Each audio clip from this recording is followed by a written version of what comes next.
With the recent gameplay reveal of Dragon's Dogma 2, there has been much speculation from fans about what is in store for players. We were expecting to hear more about the game at the upcoming Capcom showcase on June 12th, but ahead of that, here are 5 things I'd like to see return, as well as 5 things that I think they should leave behind in 2012. Number 1. The combat. I strongly feel that the combat system in the original Dragon's Dogma is nothing short of a masterpiece. A variety of different playstyles are catered for and are all just as viable as each other in most scenarios. Whether you want to conjure magical spells, dash around the battlefield at lightning fast speed, or you just want to hit your foes really hard with a big hunk of metal, you'll find a style that suits your needs. Another feature that is iconic to the franchise is the ability to grab pretty much anything in the game. Whether it's rocks, enemies, or even your own allies, if you look at something and think, "Can I pick that up?" then you probably can. This is incredibly useful in fights, as you can throw rocks and explosive barrels at foes, or you can grapple enemies, opening them up for the rest of your team to attack.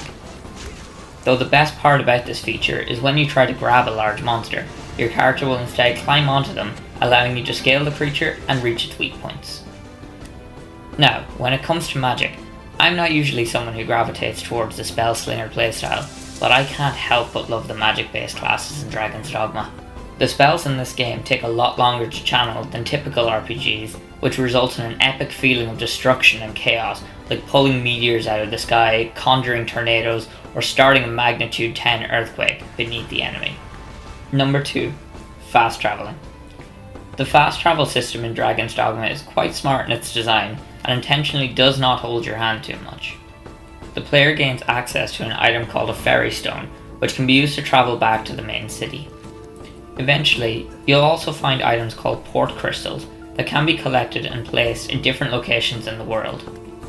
These port crystals become fast travel points for you to use and can be relocated at any time. The result is a fast travel system that allows you to pick the locations you want convenient access to without removing the need to explore the world on foot. Number 3. The Vocation System. Vocations are Dragon's Dogma's fancy name for the game's classes.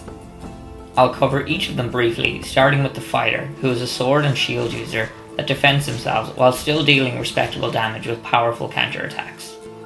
The Strider is a dual dagger class who also uses a short bow as a ranged option. With this vocation, you'll find yourself dashing around the battlefield and scaling large monsters to slice them up where it hurts the most. Lastly, there is the Mage, who uses a staff to conjure powerful spells. This vocation also makes for a great support unit, as it features the only healing spell in the game. You'll eventually unlock a further 6 vocations that specialise into specific playstyles. This includes the Warrior, who is a 2-handed sword or hammer wielder that channels their strength into devastating attacks. The Ranger is a longbow user that specialises in taking enemies out from afar.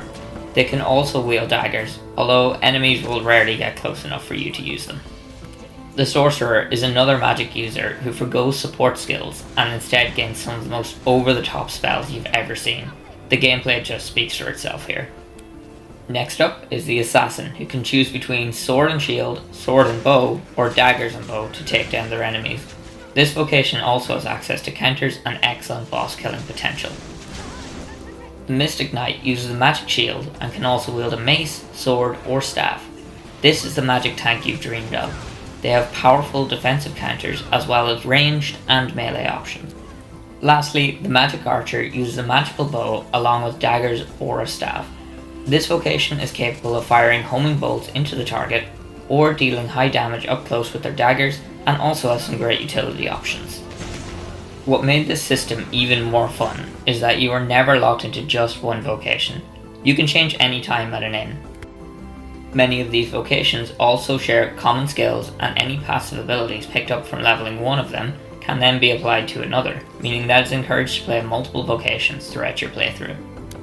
Number 4. The Enemies. There are many creatures inhabiting the world of Granzis that you'll need to cut down during your adventure. You'll encounter armoured cyclopses, eager ogres that try to kidnap your female party members, 4-headed hydras, and of course, dragons. Many of these larger enemies also have really interesting mechanics, which adds a great deal of replayability to a lot of these fights. The Chimera, for example, is a monster you'll encounter quite early in your journey, and features a lion front half that uses direct physical attacks, a goat's rear end and head that casts magical spells, and a snake tail that spits poison on the ground. You'll need to dispatch all of these parts in order of whatever damage type is most threatening to your party. This is just one of many bosses in the game, and I can't stress enough how good it feels to bring them down every time, so I'm really looking forward to seeing more creatures like the Chimera return for the second installment. Number 5. The Pawn System. Very quickly into your Dragon's Dogma journey, you'll be given the ability to make a pawn, which is essentially a companion that will follow you on your adventure. You can customize their appearance, vocation, and skills, just like the player character. In addition to your own pawn, you can also bring up to 2 extra pawns to better round out your party for a small fee. Other players can also hire your pawn to help them in their own adventure, and after the session, they can send your pawn back with gifts and rate them based on their usefulness in battle, overall helpfulness, and appearance. This is a unique system to Dragon's Dogma, and I'm really excited to see how they expand upon this in the sequel. Now that we've covered the main features that I'm hoping will make a return in Dragon's Dogma 2, there are also a few things that I hope we'll see changed in the sequel. Number 1. The world map. While granted starts out being a fairly beautiful world to explore, you'll quickly come to realise that a lot of areas on the map feel quite empty and don't really offer much of a reason to explore them. It's widely known that the game was originally intended to have a massive open world, but due to budget cuts and time restraints, they could not fully realise this. I just hope we see a much more expansive open world in the sequel. Number 2. Damage calculations. The damage calculations in Dragon's Dogma were a little odd to say the least. Essentially, if you attack a target, damage is calculated as attack power minus the enemy's defense, which works when fighting enemies that are appropriately leveled or are weaker than you. But what happens if you're attacking an enemy that is stronger? Let's say your attack power is equal to an enemy's defense stat. You will do 1 damage to that enemy. However, if you acquire a weapon that is 1 point in damage higher than the enemy's defense, you'll now deal 2 damage, which is double what you dealt prior. There's obviously a bit more to it, and when you're playing, you'll find yourself dealing good damage most of the time, but there are other times, particularly in the early game or in hard mode, where your entire team will be laying into one bandit for over a minute straight, and then the enemy can just one-shot you based on the odd calculations. What I'm hoping to see in Dragon's Dogma 2 is a better means of calculating damage and mitigation to keep the player and enemy power levels in check throughout the game. Number 3. Questing. The main story in Dragon's Dogma is quite fun, with really memorable moments and areas. However, there's little incentive to pursue the majority of the side quests, since the main story gives the most direct path to some of the best content, meaning going off the beaten path is rarely worth it. In the sequel, I'd love to see a lot more meaningful side quests that I can sink my teeth into, which can simultaneously help flesh out the world. Number 4. Inventory. The inventory system as a whole is in dire need of some form of overhaul. I'll explain. Inventory item load has 6 states: very light, light, average, heavy, very heavy, and over encumbered. Every time I start a new game, I'm lulled into a false sense of security that I have a lot of space for my weapons, gear, healing items, and random loot that I pick up while zipping around at light item load.